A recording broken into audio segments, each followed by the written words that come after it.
Ibinabo Dixon. Good afternoon, Ibinabo.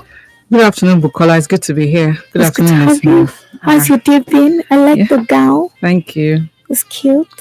I hope that was picked. Maybe it was.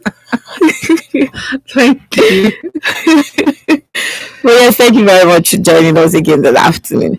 And we'll have covered different stories like we do, but the phone lines will be open shortly for you to make your contributions, and you can equally send us a text or a WhatsApp message. But we'll just go straight into the topic of discussion this afternoon, and we're going to be starting off with we mentioned yesterday, Binabo, concerning what the Lagos state government is actually looking into doing, and that is to make sure that former governors of Lagos state, don't get to get any form of pension. And we actually had Asiwaju Bola Tinubu come to talk about this, and he was like, that's actually a very good one.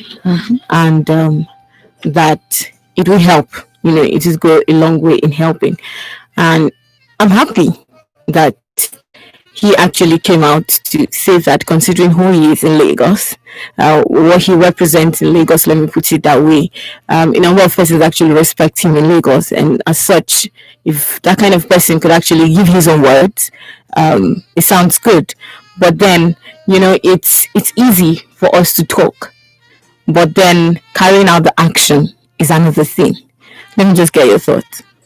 Yeah, I am happy that I was very optimistic yesterday because I know that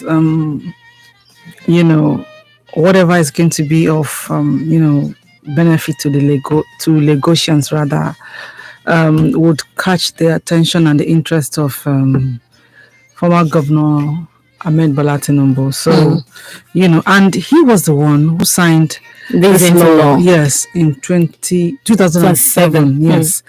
And then, I was trying to look through, all of the benefits, some of the benefits, most of the benefits, and it's very interesting. Like I said yesterday, that we all know the maximum number of years you can stay in the office as a governor is 8 years. That's 2 terms. After which you can find yourself elsewhere. So, for spending 8 years in the office, for example, as a max, you are entitled to, houses. One in Lagos, one in your choice. How juicy. Then you're going to every 3 years you're given 6 brand new cars.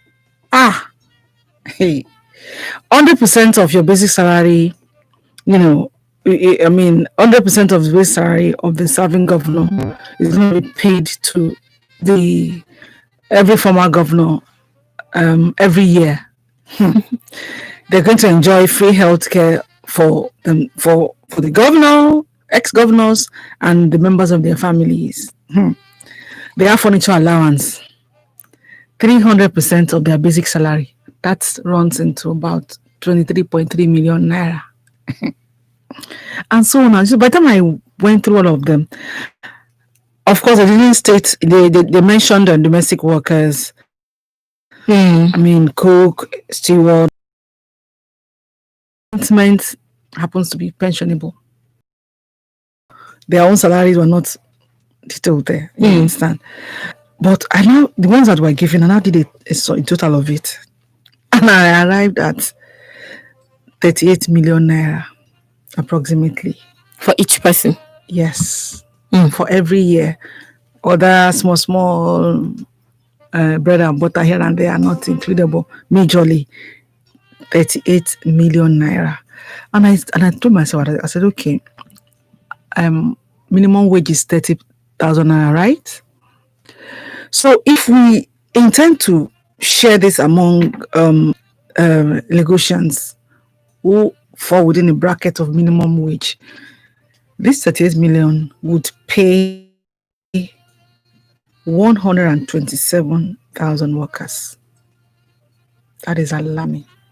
Are you getting it? It's going to be a person. We have not gone into what they pay the deputy governors. Just for the governor, that's what we're talking about here. So I think it is a very welcome development for the governor of Lagos State, Governor Sanwo-Olu, to scrap, the pension law. Do you understand? As much as, yes, for being an ex-governor, your life, there should be a touch of, that class in your life. Okay. But not at the detriment of the citizens of that state. Because at this point, we have a lot of issues. The economy is so sick. You understand? And, governors we are advising you dig up to earn more IGR and all of that without squeezing dry your citizens. You understand? So with all of this, I read that the governor of Delta State was like, it wasn't going in that route. And I told myself that, well, I hope that every other governors will just look into this and see how it's a way of, it is your own contribution to the society, to the state you once governed. You understand that it is, what will be your joy or your pride when you see that, when I was governor, it wasn't this bad. Now look at what the state is like. You understand? And also, coming up with this, it will equally affect the governor, the incumbent governor right now, Governor Sanwo-Olu himself. Because someday he would spend two terms and leave the office. So whatever he's doing now, it will equally affect him. When it's on time to his due. So, we should take it, with joy and be glad that something that used to come to you as an ex-governor or a former deputy governor is going to be, invested in something very laudable for your state. You understand? It should be a thing of pride. It's like you contributing to the progress of that state, which I feel that every other governor, incumbent governor, should emulate this and repeal all those who have it in their state, should repeal it and then divert the money to better, invest in other areas to improve. If you look at WAEC syllabus, they have computer studies. Some of these schools don't even have computer to work with. So what are you studying? So you are doing theory aspect of it. And when you go for the examination, what's the nature of the exam? You understand? If a child comes out of secondary school, he should be computer literate. Because now JAMB is... I think it's even supposed to start from like primary school. Yes, because when you see the rate at which children nowadays actually are really so inclined to technology, you wouldn't say a primary 6 or a primary 5 student should come out of secondary school and should not be able to operate a basic computer. And I think that's going to really be a slap on whatever school it is on such school's face. So for me, and I think this actually affects the government schools more, not, private school owners. Private school owners apparently already know how they're going to make things better for their own schools. But for state schools and probably federal secondary schools and all of that, I think that should be put into consideration. I think the government should begin to look into that. For every private school that we have, we have some private schools that all they have is from GSS 1 to 3. The junior secondary schools, they should have computers in the school. So that, the age has gone, the era we are now has gone beyond manual activities. Now everything is tech. So it should be part of what for you to be certified and recognized by any government. All of these things should be in place. You go to some schools, they don't even have laboratories. Those who have laboratories, I went to a particular school, I wouldn't mention the name. The lab, as I wanted to inspect the lab, and it was all dusty. So I asked the principal, I said, don't your science students come in here for practicals and all that? And she said they only come when, she was just giving all those excuses. I said, in the first place, your laboratory is not well equipped. And then again, it is dusty, meaning it has not been used. So this is very wrong. You understand? You have a science student, you're going to enroll for a WAEC, and you're not there are no activities in your science laboratory. I mean, then why is it there? Probably they put it there maybe for when there is a need for inspection, so that inspectors will see that okay, they have it. You understand? You have music as one of your subjects, and you don't have any instrument in that aspect. All of this thing, I mean, it's very wrong. So I would really wish that the government would, appropriate this fund in the right, places, our schools, because education and health are two basic very, very need. Yes, very, very. Because if you're not healthy, you can't go to school. If you're not healthy, you can't teach. If you don't get education, there's no way you'll be able to treat people who are sick. Do you understand? So, I mean, the world is evolving. Everywhere you go to, everybody has taken education and carried it on their head. So why should we still be dragging it in the mud?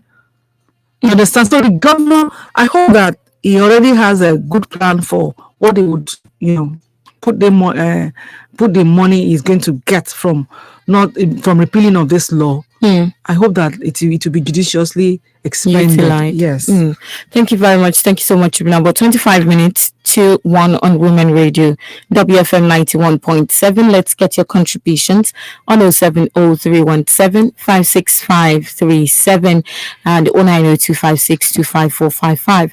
The studio lines to call to be a part of Panorama this afternoon. You can send a WhatsApp or a text message to 070-317-565, and we'll definitely get to read out your messages as well. And yes, even about going into the second story of the day. Now, this has to do with Nigerians, especially traders in Ghana, who have actually called out for help. And right now, in a statement that was sent to the chairperson of the Nigerian Diaspora Commission, the title of what was sent, that's a letter, Save Our Soul. That is the title of the letter. And they are securing a peaceful return, or they are seeking rather a peaceful return to Nigeria. And, the fact that there has been so much going on with traders in Ghana. I can remember I have spoken about on Panorama, a situation where, their shops were locked up. They were told to come and make some payments. And for them to have their shops, apparently, if you are not properly documented, you can't have one because it's a country that has structure. So, for me, this coming up now, it means that they have actually gotten it to that point where they can't really bear it again. And the association, that the Nigerian Union of Traders Association in Ghana, the one to actually said this, and the National Association of Nigerian Traders, they actually mentioned it. And according to them, they want the evacuation of 753 traders in two associations, and those are the people they want to be out of there. And they explained in the letter that the traders explained that the evacuation had become necessary because of the constant and consistent harassment, intimidation, torture, threats to their lives, and the total lockdown of their means of livelihood in Ghana. Now, this is the situation of things right now. Yes, this is SOS. You understand? They are clearly seeking a secure and peaceful return to Nigeria.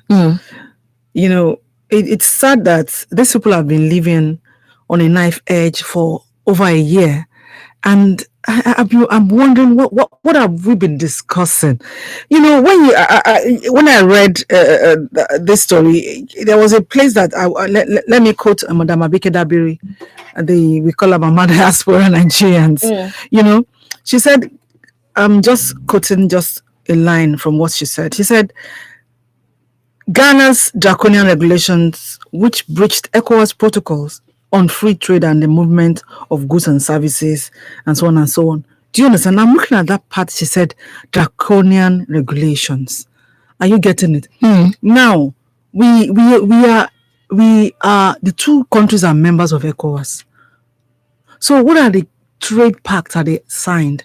What are the kind of bilateral relationship that we have with Ghana that is not strong enough to protect Nigerians in Ghana? Human beings are social beings. We move. People migrate. We have other citizens from other countries who have business concerns in Nigeria. Do you understand?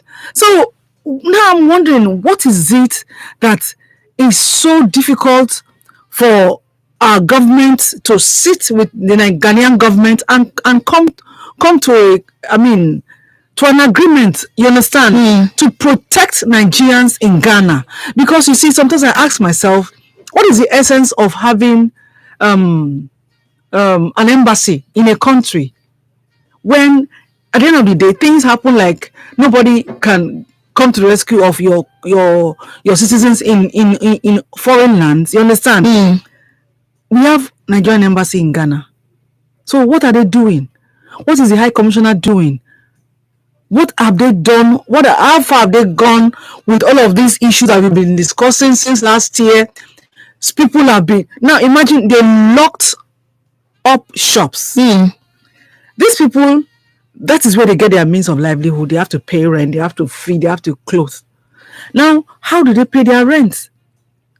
Their landlords and landladies will come and begin to demand for rent, and they have not worked for over a year because their shops are locked up.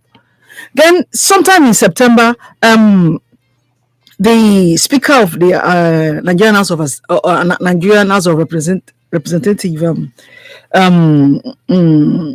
Mr. Femi Mujabiamila, was in Ghana. Do you understand? Just, I think it was September or so.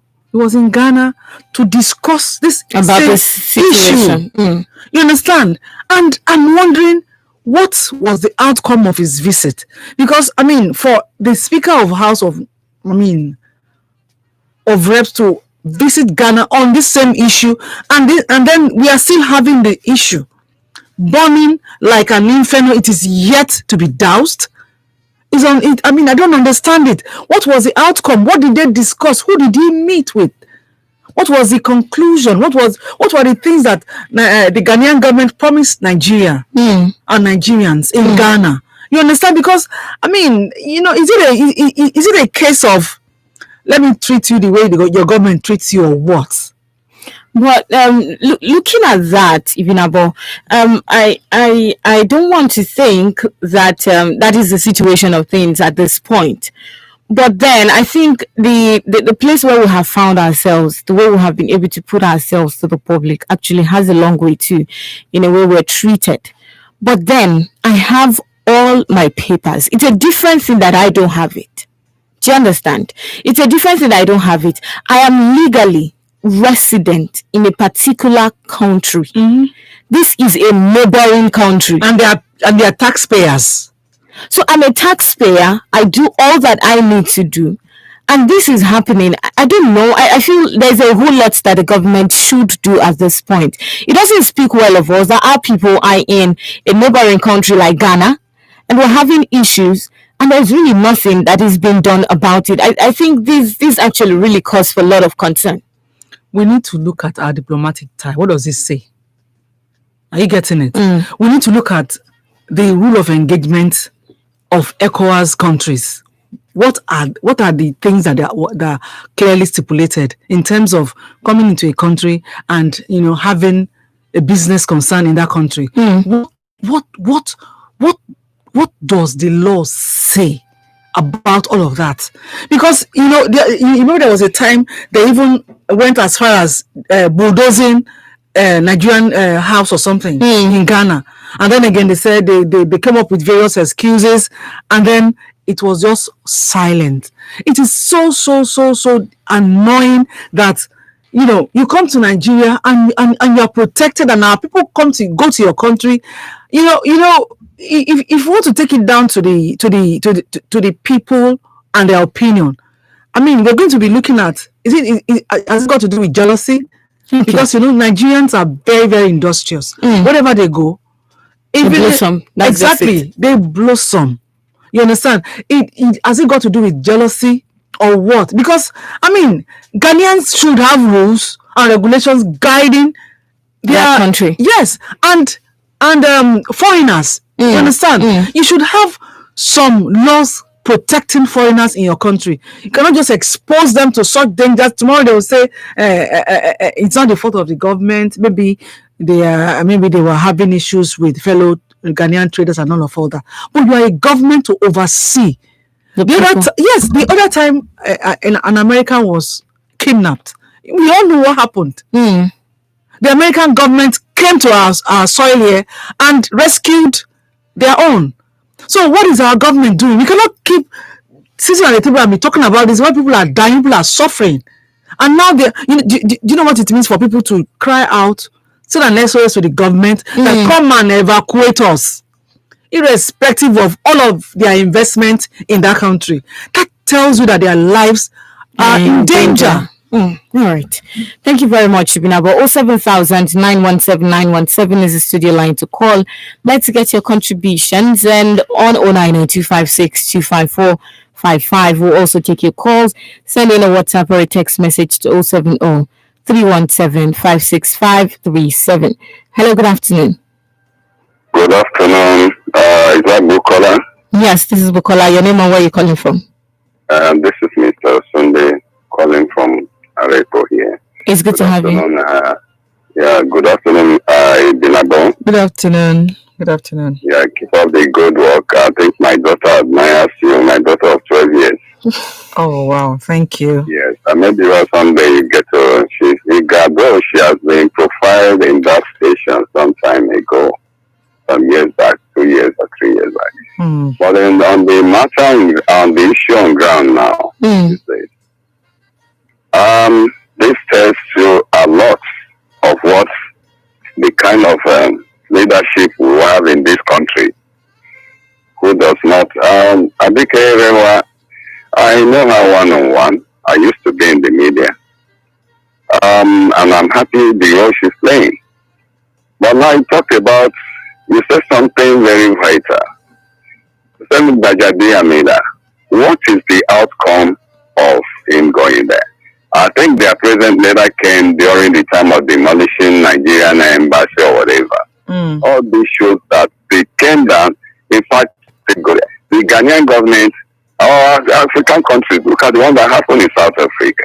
They show that, look, there's just a mockery. Or even visiting you to say, oh, there's no problem. But at the end, it's just like there's a proverb in Benin, where I come from, that the dangerous rat, when it bites you while you're sleeping, when you want to wake up, it blows a very cool breeze. You continue to sleep. That's exactly because our leadership has. Look at the answers, people caring for their brother. Those are the ones that are blocking their account. The Boko Haram, we all know that. We all know there's something I don't want to voice out.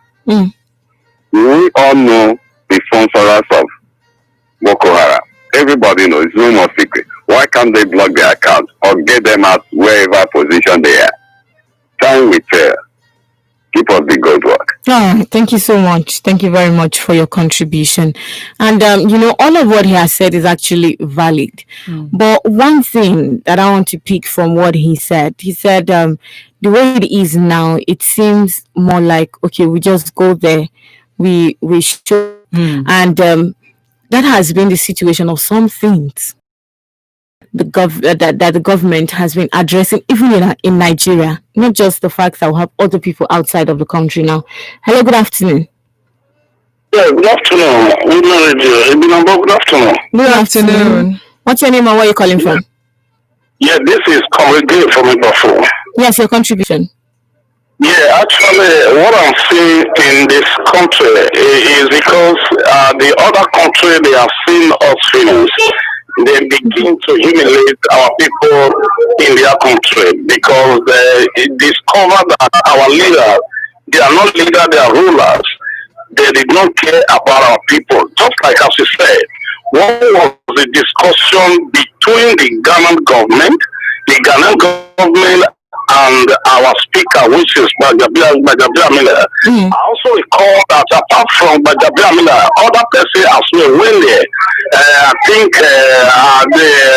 the other woman who is I think something that's something of that name. So what was their discussion concerning our people over there. And you can see that our people are stranded in lands totally. Just like as you say, how are them now paying their rent when the landlord and the landlady is expecting them to pay their rent? Taking care of them. You can see the suffering over there is because of the kind of way that we are living back home. I saw that our leader, they are non-leader, they are ruler, ruling this country without a constructive direction. That is why they are humiliating our people over there. Thank you. Thank you very much. Thank you so much. Yes, but you want to respond to some of the statements that have been made by the callers? I would just say that our government shouldn't take it lightly. They shouldn't, because sometimes if you feel that this thing that is going on with your people is not such is not so important.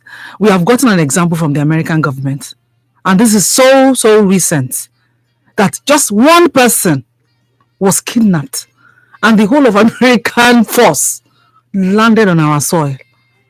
That the question now became, who gave them the authority? Who did this? Who did that? But eventually, they were able to rescue their own. Just one person. And we have 753 people signed. But they are more than that. Because they have different associations. Because from what I read about the visit of these particular people were about... and I am sure for a government to treat them like this, if they weren't taxpayers, they would have burned them back to Nigeria. So what is it that the Nigerian government cannot do that has given the Ghanaian government the leverage to treat Nigerians anyhow? Because you see, like I always say, take it home. If you are a father or a mother and your neighbor will just walk into your apartment and maltreat your children anyhow and tell them, what can anybody do? Yes, the children are the ones that have been that pains have been inflicted upon. But the insult basically is on you, the parents, because you are telling the children that your parents cannot do anything. In every setting, we have leaders. So if our leaders should stand up for us at any point in time. Not that we will wait. Okay, this thing did not just start overnight. It's been on and on. Like as an altercation. Gradually it snowballed into something else, to the point that their shops were locked up. Now, what is the Ghanaian government saying about the locked up shops? See, it's very simple. If you don't want these people here again, come out clear. Tell them, okay, go back to your country. We can do this business ourselves. And stop hiding under the guise of one excuse or the other.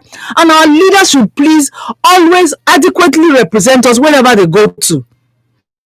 Because if you go somewhere, if you go to, like, I'm still wondering, because this story, when there was a big, I thought, okay, Mr. Speaker's visit probably had, it was not fluffed after all. You understand? But now, what I'm seeing now is that, and I don't want to see it that way, but that's what it seems like, that the visit have been bungled, or is it that the Ghanaian government just wouldn't give a hoot about us? Either ways, it doesn't look good for Nigerians and the Nigerian government. So there is need for us, we should make a statement and take action on this. It is not enough just evacuating these people. They have spent a lot of years there. They have invested. They have been part of the Ghanaian economy. So just don't yank people off like that. So the government, Nigerian government, will please, wherever, even where we have heard, you go there, you don't just begin to use your cane to whip Nigerians. You go there and like every good parent, you understand, without meaning to support any form of criminal activities, you should have a clear understanding of what is going on and take prompt action without making one leader in one country feel they can do and undo with Nigerians. It is not good. At the end of the day, it will spread because, it so happens that Nigeria being the largest black nation in the world, all eyes are on us. So if we don't get, like, somewhere, I think there was a time I saw a quote from late Nelson Mandela. the Badiba. He said the Madiba. Yes, it does sound like a tongue twister in my ears. You know, he said until Nigeria gets it right, Africa may not get it right. Okay. So how do we play the big brother role when we cannot even take care of our own and protect our own? So we need some things does not necessarily have to be, we have to go and spend billions. Sometimes we need to open our mouth and be stern and stand on whatever we have said, and let people know that if Nigeria says they will do this, they will do it. Let our yes and yes and our no be no. We cannot just be playing around. I mean, our citizens like that, and people, everybody will just think, see South Africa, everybody will just think that they can do anything with Nigerians and nothing will happen. Nobody does that with other even Beninois, the people of Benin Republic. And I've not heard of any story where they will just be maltreated anyhow. They are in Ghana too. I've been to Ghana. There are Beninois there. There are Togolese there. So why is this attention on Nigerians? I think the government needs to take a stand and put a stop to all of this. Okay. Thank you very much, Ibinabo. The phone lines are buzzing, but apologies for that. We can't really take any other call now. We'll have to wrap up the program. But I would like to get your final words, Ibinabo. We can't afford to be inconsistent with our promises. We can't afford. You see, I'm still wondering, because I am holding. When Mr. Boyamila was supposed to, go to Ghana, I was very excited. I said, at least, you understand. So I'm yet to understand the reason for the visit, and what has it? Outcome. What's the positive outcome of that meeting? You understand? We need to look at this, and we need to stop, making other countries feel they can do and undo with Nigerians. It doesn't. We cannot be insecure in our country, and we cannot be. We are insecure in any place we go to. It's scary. It's scary for anyone to want to come back to Nigeria with all of these stories in Nigeria. That means they are really going through hell in Ghana, and the government shouldn't take it lightly. Thank you very much. Thank you so much, Ibinabo, for your contribution this afternoon. Thank you for your call as well, and staying tuned to Women Radio 91.7. Please, let's try as much as possible that we still stay safe out there. Let us make sure we observe all of the precautionary measures so we're safe.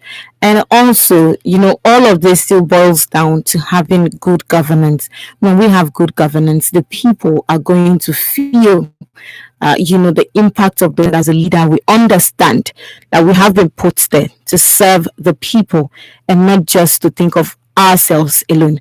Thank you so much to the producer, Daniel Adaja. Please stay safe. I am Bukola Balogun. Good afternoon. Thank you very much, Ibinabo, for helping out this afternoon. To sponsor this program, please call 080 90 58 2769